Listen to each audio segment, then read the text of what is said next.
દીવની સરદાર વલ્લભભાઈ પટેલ ગ્રામ પંચાયતના ward number 1-8ની પેટા ચૂંટણીને લઈ આજે દીવ ભારતીય જનતા પાર્ટીના સદસ્યએ ભર્યું ફોર્મ।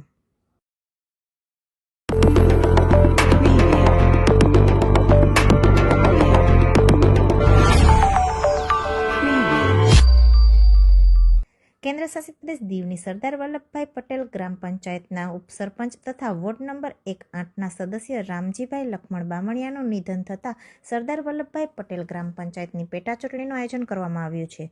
ત્યારે આજરોજ ભારતીય જનતા પાર્ટીના સદસ્ય નાનજી ચીવાનું ફોર્મ ભરવામાં આવ્યું હતું।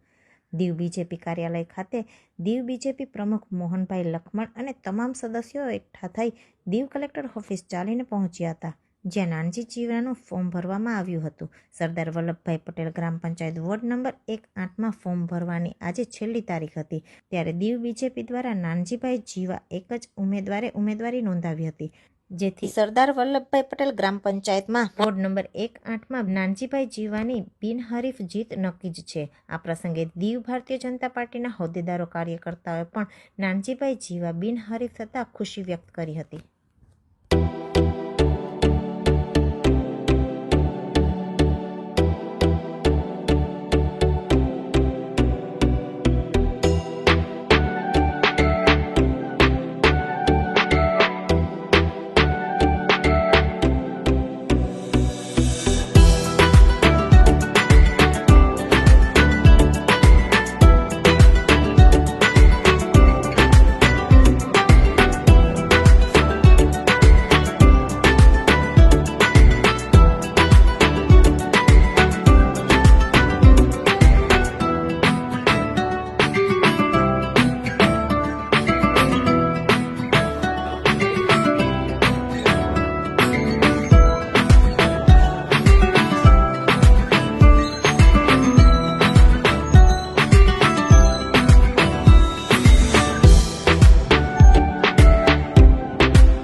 નમસ્કાર, હું મોહન લક્ષ્મણ, દીવ જિલ્લા બીજેપી અધ્યક્ષ।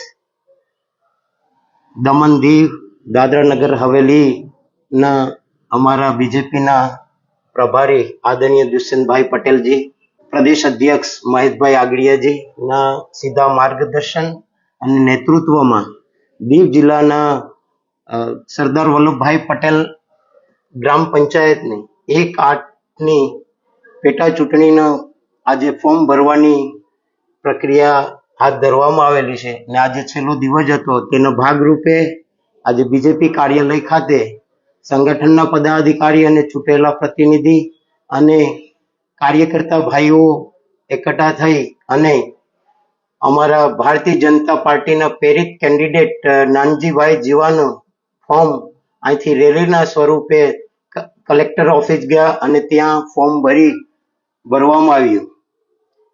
અમારા નાનજીભાઈ જીવા એ બી એક સમાજના અગ્રણી છે અને એનું બી ત્યાં સ્થાનિક પેલામાં એક પ્રભુત્વ સ્થાન ધરાવે છે, એટલે અમે આશા રાખીએ છીએ કે ભારતીય જનતા પાર્ટી આમાં બિનહરીફ તેઓ થશે એવી અમને સંપૂર્ણ ખાતરી છે।